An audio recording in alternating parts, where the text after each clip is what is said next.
Welcome to CSEB aspirants. ഇന്ന് നമ്മൾ discuss ചെയ്യുന്നത് കോസ്റ്റ് അക്കൗണ്ടിങ്ങിൻ്റെ ഒരു ക്ലാസ്സാണ് കേട്ടോ. അപ്പോൾ ഇതിനു മുമ്പ് നമ്മൾ കോസ്റ്റ് അക്കൗണ്ടിങ്ങിൻ്റെ ക്ലാസ്സസ് ചെയ്തിട്ടുണ്ട്. അപ്പോൾ അത് ചെയ്യാത്ത കൂട്ടുകാർ ആരെങ്കിലും ഉണ്ടെങ്കിൽ ഒന്ന് കണ്ടു നോക്കുക കേട്ടോ. നമ്മുടെ പ്ലേലിസ്റ്റിൽ വീഡിയോ അവൈലബിൾ ആണ്, അല്ലെങ്കിൽ ഡിസ്ക്രിപ്ഷൻ ബോക്സിലുണ്ട് കേട്ടോ. അപ്പോൾ കണ്ടു നോക്കുക, നിങ്ങൾക്ക് തീർച്ചയായിട്ടും ഉപകാരപ്പെടും. നമ്മുടെ ചാനൽ ഇഷ്ടപ്പെടുകയാണെങ്കിൽ ഒന്ന് സബ്സ്ക്രൈബ് ചെയ്തിട്ട് പോവുക. പിന്നെ ഇഷ്ടപ്പെട്ടാൽ ലൈക്ക് ചെയ്യുക, ഫ്രണ്ട്സിനൊക്കെ ഒന്ന് ഷെയർ ചെയ്യുക. ഓക്കെ, അപ്പോൾ നമുക്ക് കോസ്റ്റിങ്ങിൻ്റെ കഴിഞ്ഞ ക്ലാസ്സിൽ നമ്മൾ കുറച്ച് കൺസെപ്റ്റ്സ് ആണ് പറഞ്ഞിട്ടുള്ളത്. ഇക്കുറി ടൈപ്പ് ഓഫ് കോസ്റ്റിൻ്റെ ഓരോരോ ടൈപ്പ് ഓഫ് കോസ്റ്റിനെ കുറിച്ചാണ് നമ്മൾ പറയണത് കേട്ടോ. 10 കോസ്റ്റുകളെ കുറിച്ചിട്ടാണ് ഈ ഒരു കുഞ്ഞു വീഡിയോയിൽ നമ്മൾ ഡിസ്കസ് ചെയ്യുന്നത്. മാർജിനൽ കോസ്റ്റാണ് ഇന്ന് നമ്മൾ ആദ്യമായിട്ട് പറയണത് കേട്ടോ. Marginal cost. അപ്പോൾ മാർജിനൽ കോസ്റ്റ് എന്താണെന്ന് നോക്കാം. It is the additional cost incurred for producing an additional unit.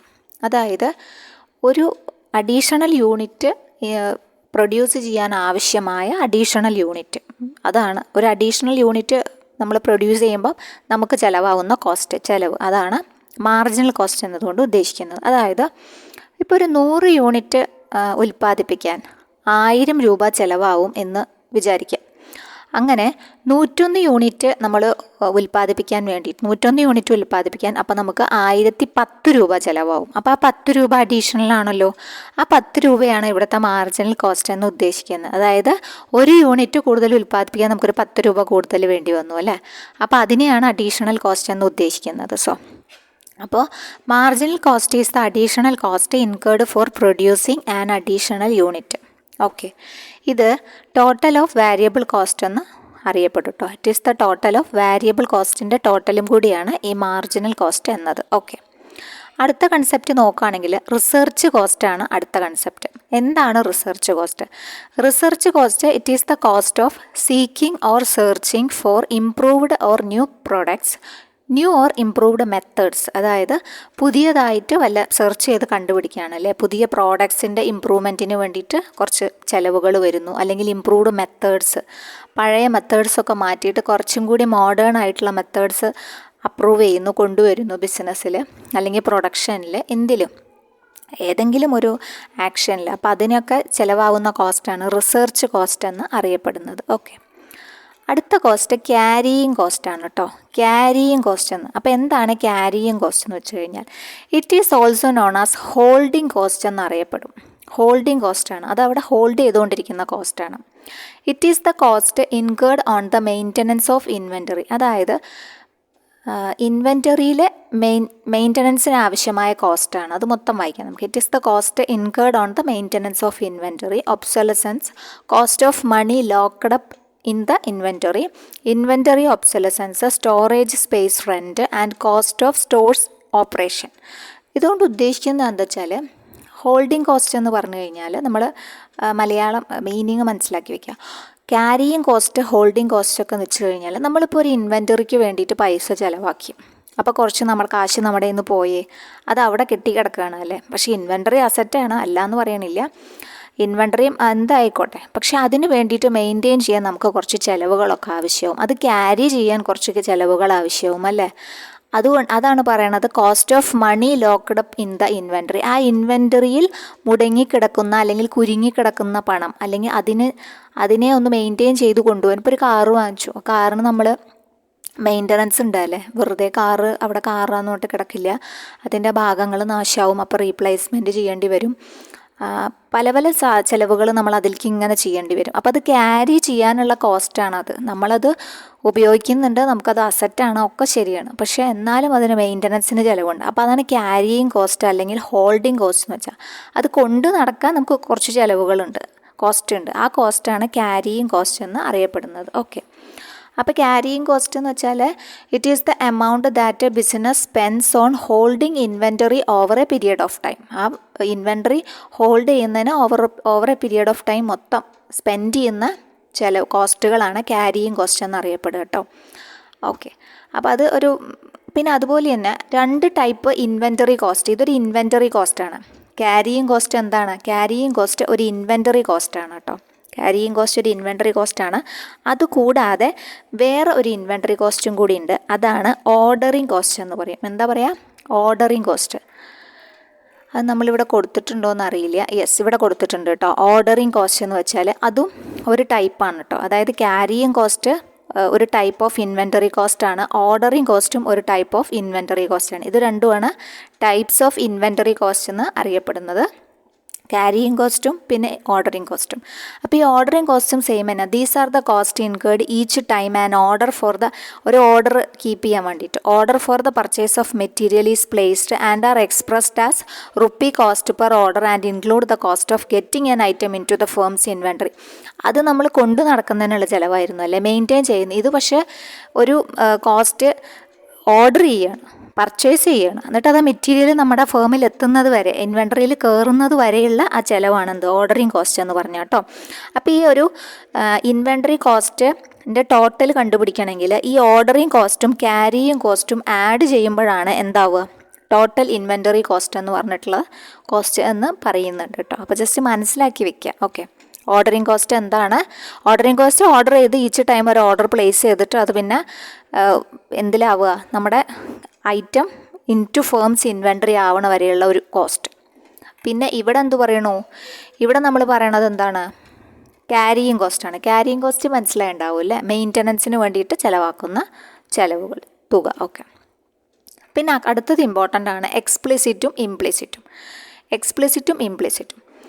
Explicit എന്താണെന്ന് വെച്ചാൽ explicit cost are those cash payments which firms make to outsiders for their service and goods out of pocket എന്നറിയപ്പെടും, book cost എന്നൊക്കെ അറിയപ്പെടും. അതായത് explicit cost എന്ന് പറഞ്ഞു കഴിഞ്ഞാൽ നമ്മൾ പുറത്ത് ചിലവാക്കേണ്ട ഔട്ട്സൈഡേഴ്സിന് കൊടുക്കുന്ന ചിലവുകളാണ് എക്സ്പ്ലിസിറ്റ് കോസ്റ്റ് എന്ന് പറഞ്ഞാൽ. അത് തീർച്ചയായിട്ടും നമുക്ക് കൊടുക്കാതിരിക്കാൻ പറ്റില്ല. സർവീസിനും ഗുഡ്സിനൊക്കെ വേണ്ടിയിട്ട് നമ്മൾ കൊടുക്കുന്ന തുകകളാണ് എന്ത് എക്സ്പ്ലിസിറ്റ് കോസ്റ്റ് എന്ന് പറഞ്ഞു കഴിഞ്ഞാൽ കേട്ടോ. അതിന് പറയുന്ന മറ്റു പേരുകളാണ് out of pocket, book cost എന്നൊക്കെ അറിയപ്പെടും. അതായത് ഒരു ക്യാഷിൻ്റെ ഔട്ട്ഫ്ലോ ഉണ്ടാവും എവിടെ, ഈ ഒരു എക്സ്പ്ലിസിറ്റ് കോസ്റ്റിൽ ക്യാഷിൻ്റെ ഔട്ട്ഫ്ലോ ഉണ്ടാവും. These cost involve cash outflow or payments to other parties. മറ്റ് പാർട്ടികൾക്ക്, തേർഡ് പാർട്ടിക്ക് ഒരു പേയ്മെൻറ്റ് നടത്തപ്പെടും. ഏതിൻ്റെ ഫലമായിട്ട്, ഈ എക്സ്പ്ലിസിറ്റ് കോസ്റ്റിൻ്റെ ഫലമായിട്ട്. എക്സാമ്പിൾ പറയുകയാണെങ്കിൽ wages, rent, interest, transport expenditure, salaries, ഇതൊക്കെ തന്നെ നോർമലായിട്ടുള്ള ചിലവുകൾ തന്നെയാണ്. പക്ഷേ അത് നമ്മൾ പുറത്തേക്ക് കൊടുക്കേണ്ടി വരും. കാരണം അത് നമ്മുടെ പേയ്മെൻറ്റ്സിൻ്റെ ഉള്ളിൽ കയറുകയും നമ്മൾ ക്യാഷ് പേയ്മെൻറ്റ്സ് പുറത്തേക്ക് കൊടുക്കേണ്ടി വരികയും ഔട്ട്സൈഡേഴ്സിന് കൊടുക്കേണ്ടി വരികയും ചെയ്യുന്ന തരത്തിലുള്ള രണ്ട് കോസ്റ്റുകളാണ്.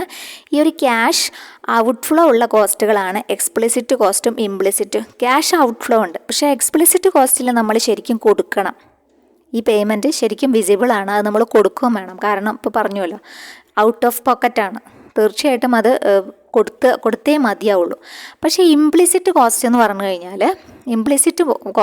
കഴിഞ്ഞാൽ അതൊരു ഇംപ്യൂട്ടഡ് വാല്യൂ ആണ്.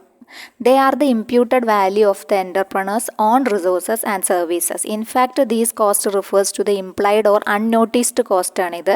It is the cost of resources that are already owned for which no cash outflow is required. ഇവിടെ എന്തില്ല, ക്യാഷ് ശരിക്കും കൊടുക്കുന്നില്ല, പക്ഷെ ക്യാഷ് കൊടുക്കേണ്ടതാണ്, പക്ഷെ കൊടുക്കണില്ല. അതിന് കാരണം എന്താ വെച്ചാൽ എൻ്റർപ്രണറുടെ ഓൺ റിസോഴ്സസും സർവീസസും ഉപയോഗിക്കുന്നത് കാരണം നമുക്ക് ആ കോസ്റ്റ് എന്തില്ല, അത് അൺനോട്ടീസ്ഡ് ആയിട്ട് പോവുകയാണ്. അത് തിരിച്ചറിയപ്പെടാതെ അല്ലെങ്കിൽ കൊടുക്കേണ്ടതാകാത്ത ഒരു സാഹചര്യം ഉണ്ടാവുകയാണ്. അപ്പം അതേപോലത്തെ ഒരു കോസ്റ്റ് നമ്മൾ എവിടെ പഠിച്ചു, നമ്മളിതിന് മുന്നേ കഴിഞ്ഞ ക്ലാസ്സിൽ നമ്മൾ പഠിച്ചിട്ടുണ്ട്. ഇതും ഒരു ടൈപ്പ് ഓഫ് ഇംപ്ലിസിറ്റ് കോസ്റ്റ് തന്നെയാണ് കേട്ടോ.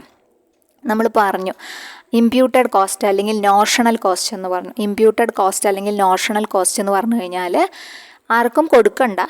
കാരണം എന്താണ്, അത് ആ ഓണറുടെ അല്ലെങ്കിൽ ഇപ്പോൾ ഒരാൾക്ക് കമ്പനി ഉണ്ട്, അപ്പോൾ അയാൾക്ക് ആ കമ്പനിയിൽ അയാളൊരു ബിസിനസ് ഒത്തിരി കൂടി എക്സ്പാൻഡ് ചെയ്യണമെന്ന് വിചാരിക്കുന്നു.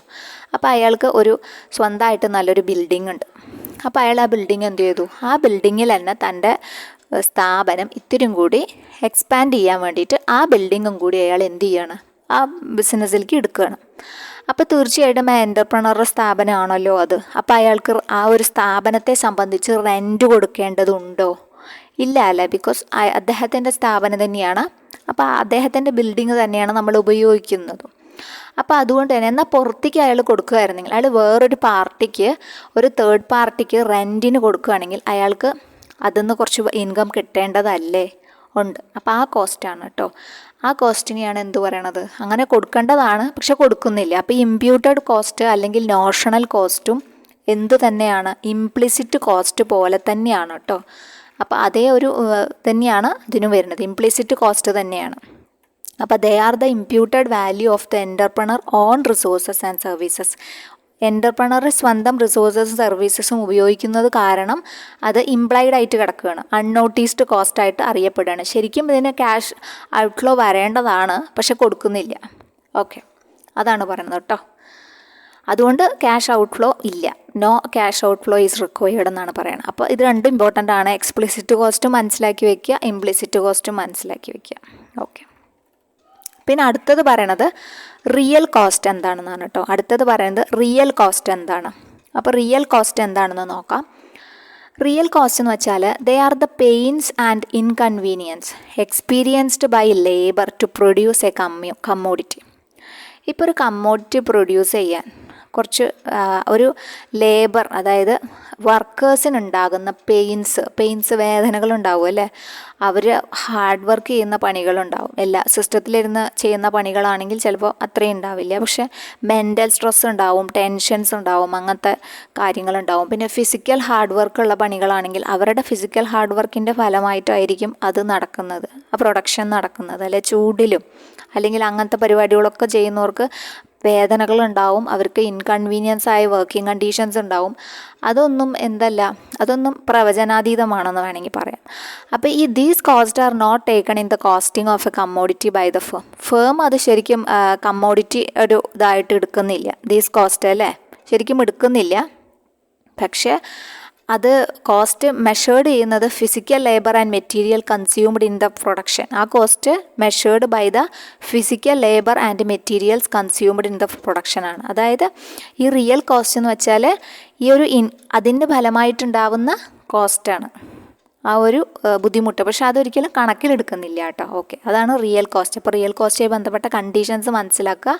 അവിടുത്തെ വർക്കേഴ്സിനുണ്ടാകുന്ന ബുദ്ധിമുട്ടുകളിൽ നിന്നോ അല്ലെങ്കിൽ അവരുടെ ഒരു വർക്ക് കണ്ടീഷൻസിൽ നിന്നോ അല്ലെങ്കിൽ അവരുടെ ആ ഒരു അതിൽ നിന്നുണ്ടാകുന്ന ഒരു കോസ്റ്റ്, അത് ശരിക്കും അത് ശരിക്കും ബുക്കിൽ വരുന്ന ഒരു ടൈപ്പ് അല്ല. ഓക്കെ, അടുത്തത് പറയുന്നത് സോഷ്യൽ കോസ്റ്റ്. ഇതും സെയിം ആണ് കേട്ടോ. അതുപോലെ തന്നെയാണ് സോഷ്യൽ കോസ്റ്റും വരുന്നത്. അപ്പോൾ എന്താണ് സോഷ്യൽ കോസ്റ്റ് എന്ന് വെച്ച് കഴിഞ്ഞാൽ, social cost are the cost incurred by a society as a whole. ഒരു സൊസൈറ്റിയെ മൊത്തം റെപ്രസെൻറ്റ് ചെയ്യുന്ന കോസ്റ്റുകളാണ് സോഷ്യൽ കോസ്റ്റ് എന്ന് പറഞ്ഞാൽ. Social cost are the sum of private cost borne by the economic factor എന്നാണ്. ദിസ് ഈസ് എക്കണോമിക് ഫാക്ടർ എന്നാണ്. Okay, economic factor and the external cost imposed on others by an activity. External cost are costs that are imposed on others that are not compensated for. Social cost എന്താണെന്ന് മനസ്സിലാക്കിയാൽ മതി. Social cost എന്ന് വെച്ച് കഴിഞ്ഞാൽ ഇപ്പം ഒരു ബിസിനസ്സിൻ്റെ പ്രവർത്തന ഫലമായിട്ട് സൊസൈറ്റിയിലുണ്ടാവുന്ന ഇപ്പോൾ വെള്ളം പിന്നെ മലിനമാവുക അല്ലേ, അതുപോലെ തന്നെ വായു മലിനമാവുക, പിന്നെ ശബ്ദ മലിനീകരണം ഉണ്ടാവുക, അങ്ങനത്തെ പലതരത്തിലുള്ള സൊസൈറ്റിക്ക് ഉണ്ടാവുന്ന ഭവിഷ്യത്തുകളാവാം, ചെലവുകളാവാം, അല്ലെങ്കിൽ സൊസൈറ്റിക്ക് ഒരു തേയ്മാനം ഉണ്ടല്ലോ, അല്ലെങ്കിൽ പ്രകൃതിക്ക് ഒരു തേയ്മാനം ഉണ്ടല്ലോ ഓരോ ഓപ്പറേഷൻസിൻ്റെ ഫലമായിട്ടും. അത് ഓരോ പ്രൈവറ്റ് കോസ്റ്റ് നടക്കുമ്പോഴും അല്ലെങ്കിൽ ഒരു പ്രൈവറ്റ് ഫേമോ അല്ലെങ്കിൽ എന്തോ ആയിക്കോട്ടെ, അതിനൊക്കെ എന്തുണ്ട്, സൊസൈറ്റിക്ക് അവിടെ ഒരു കോസ് ഉണ്ട്, ഒരു ലാഭമോ നഷ്ടമോ ആയ എന്തോ ഒന്ന് നടക്കുന്നുണ്ട്. ഓക്കെ, അപ്പോൾ അതിനെ ഇംപ്ലൈ ചെയ്യുന്നതാണ് ഈ സോഷ്യൽ കോസ്റ്റ് എന്ന് പറഞ്ഞാൽ കേട്ടോ. അതൊരു incurred society as a whole, അതൊരു പേഴ്സൻ്റെ മാത്രമല്ല, അതെല്ലാവരാലും സംഭവിക്കപ്പെടുന്ന ഒരു കോസ്റ്റാണ് അത് സോഷ്യൽ കോസ്റ്റ് എന്ന് പറഞ്ഞാൽ. ഓക്കെ, അപ്പോൾ അത് ജസ്റ്റ് ഓർത്തു വയ്ക്കുക, റിയൽ കോസ്റ്റ് എന്താണെന്നും സോഷ്യൽ കോസ്റ്റ് എന്താണെന്നും. ഇതൊന്നും ഈ ഒരു കോസ്റ്റ് അക്കൗണ്ടിങ്ങിൻ്റെ സെൻസിൽ വരണു, പക്ഷേ ഇത് എന്താ പറയുക, പ്രോഫിറ്റ് ലോസ് അങ്ങനത്തെ ഒരു കൺസെപ്റ്റിൽ എടുക്കുന്നില്ല. ഓക്കെ, ഇത്തരത്തിലുള്ള കോസ്റ്റുകളും ഉണ്ട് എന്ന് ജസ്റ്റ് ഓർത്തിരിക്കുക. അപ്പോൾ പിന്നെ അടുത്ത കോസ്റ്റ് നോക്കുകയാണെങ്കിൽ ഓർഡറിങ് കോസ്റ്റ് ആണ് കേട്ടോ. ഓർഡറിങ് കോസ്റ്റ് അപ്പോൾ ഓർഡറിങ് കോസ്റ്റ് എന്താണെന്ന് നോക്കുകയാണെങ്കിൽ these are the cost incurred each time an order for the purchase of material is placed and are expressed as rupee cost per order and include the cost of getting an item into the firm's inventory. ഇവിടെ നേരത്തെ നമ്മൾ പറഞ്ഞതാണ് അല്ലേ, ഇൻവെൻട്രിയുടെ case പറഞ്ഞപ്പോൾ പറഞ്ഞാണ് ordering cast. Order ചെയ്തു, അത് purchase ചെയ്തു, എന്നിട്ട് പിന്നെ നമ്മുടെ ഫേംസ് ഇൻവെൻട്രി ലിസ്റ്റിൽ കയറുന്ന വരെ ഉള്ള ഒരു കാത്തിരിപ്പുണ്ടല്ലോ, അപ്പോൾ അതിൽ ചിലവുകളുണ്ട്. അപ്പോൾ അതാണ് പറയുന്നത് ഓർഡറിങ് കോസ്റ്റ് എന്ന് പറഞ്ഞു കഴിഞ്ഞാൽ. ഓക്കെ, പിന്നെ അടുത്തത് പറയുന്നത് അർജൻറ്റ് കോസ്റ്റ് എന്താണെന്നാണ്. Urgent cost these are to be cost to be met urgently to avoid the hampering of the product line. These are to be met urgently and its shifting to the future period will have adversely effect on the efficiency of operation. ഈ urgent cost എന്ന് വെച്ച് കഴിഞ്ഞാൽ അത് നമുക്ക് ഒരിക്കലും ഒഴിവാക്കാൻ പറ്റില്ല. Okay, ഇത് എന്താ പറയുക, അത് മാറ്റി നിർത്തിയിട്ട് നമുക്ക് എന്തായാലും ചെയ്യാൻ പറ്റില്ല. അതാണ് അർജൻറ്റ് കോസ്റ്റ് എന്ന് പറയുന്നത്. മാറ്റി നിർത്തി ചെയ്യാൻ പറ്റില്ല. ഈ ഒരു അർജൻറ്റ് കോസ്റ്റ് അതായത് ഇപ്പോൾ റോ മെറ്റീരിയൽസ് ഇല്ലാതെ ഉൽപ്പാദനം നടക്കുമോ? പറ്റില്ല. അപ്പോൾ റോ മെറ്റീരിയൽസിൻ്റെ കോസ്റ്റ് എന്തായാലും ഒരു അർജൻറ്റ് കോസ്റ്റാണ്. റോ മെറ്റീരിയൽസ് ഇല്ലാതെ ഉൽപ്പാദനം നടക്കില്ല. പിന്നെ അതുപോലെ തന്നെ ഫ്യൂവൽ ഇല്ലാതെ ചില ഫ്യൂവലും ആവശ്യമുള്ള ഒരു ഓപ്പറേഷൻ ആണെങ്കിൽ അവിടെ അത് നടക്കണം, പവർ വേണം. പിന്നെ അതുപോലെ തന്നെ ലേബർക്ക് വേജസ് കൊടുക്കാതെ പണി നടക്കുമോ? ഇല്ല, നടക്കില്ല. അപ്പോൾ ഇതൊക്കെ അർജൻറ്റ് കോസ്റ്റിന് ഉദാഹരണങ്ങളാണ്. ഇതൊക്കെ ഇല്ലാതെ പറ്റില്ല. ഇതൊക്കെ മാറ്റി വെച്ചിട്ട് പ്രൊഡക്ഷൻ നടക്കുമോ? ഇല്ല. അപ്പോൾ പ്രൊഡക്റ്റ് ലൈൻ സുഗമമായി നടക്കണമെങ്കിൽ ഇതൊക്കെ എന്തു വേണം?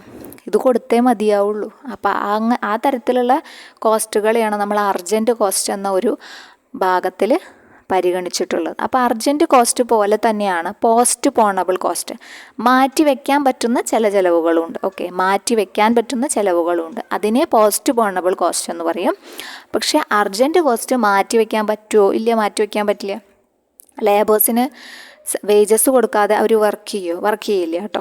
അപ്പോൾ അങ്ങനത്തെ ടൈപ്പ് ചിലവാണ് പറയണത്. അപ്പോൾ ഇപ്പോൾ നമ്മൾ ഈ കുഞ്ഞു വീഡിയോയിൽ ഒരു കൺസെപ്റ്റിൽ അർജൻറ്റ് കോസ്റ്റ് നോക്കി, പോസ്റ്റ് പോണബിൾ കോസ്റ്റ് പറഞ്ഞു, ഓർഡറിങ് കോസ്റ്റ് നോക്കി, സോഷ്യൽ കോസ്റ്റ് നിങ്ങൾക്ക് ക്ലിയർ ആയെന്ന് മനസ്സിലായിട്ടുണ്ടാവും. സോഷ്യൽ കോസ്റ്റും അതുപോലെ തന്നെ റിയൽ കോസ്റ്റും കൺസെപ്റ്റ് മനസ്സിലാക്കി പോവുക കേട്ടോ. ഇംപ്ലിസിറ്റും എക്സ്പ്ലിസിറ്റും മനസ്സിലായിട്ടുണ്ടാവും എന്ന് വിചാരിക്കണം. അത് കുറച്ച് ഇമ്പോർട്ടൻ്റ് ആണ് കേട്ടോ. ഇംപ്ലിസിറ്റും എക്സ്പ്ലിസിറ്റും ഇമ്പോർട്ടൻ്റ് ആണ്. അതായത് ഒരു കൺസെപ്റ്റ് മനസ്സിലാക്കി വെച്ചാൽ മതി, അപ്പോൾ നിങ്ങൾക്ക് അത് ക്ലിയർ ആവും. പിന്നെ ഇതുമായിട്ടുള്ള ക്വസ്റ്റ്യൻസ് കാണുകയാണെങ്കിൽ നിങ്ങൾ വായിച്ച് നോക്കുക. ഈ ഒരു കോസ്റ്റിങ്ങിൻ്റെ കൺസെപ്റ്റ്സ് പഠിച്ച് കഴിഞ്ഞിട്ട് കോസ്റ്റിങ്ങിൻ്റെ ക്വസ്റ്റ്യൻസ് എവിടെയെങ്കിലും കാണുകയാണെങ്കിൽ വായിച്ച് നോക്കുമ്പോൾ നിങ്ങൾക്ക് അത് കിട്ടുന്നുണ്ടോ എന്ന് അറിയാൻ പറ്റും. ക്യാരിയിങ് കോസ്റ്റ് പറഞ്ഞു, നമ്മൾ റിസർച്ച് കോസ്റ്റ് പറഞ്ഞു, മാർജിനൽ കോസ്റ്റ് പറഞ്ഞു. ഓക്കെ, അപ്പോൾ നമുക്ക് അടുത്ത ഒരു ക്ലാസ്സിൽ അടുത്ത 10 കൺസെപ്റ്റായിട്ട് വരാം. Okay, thank you.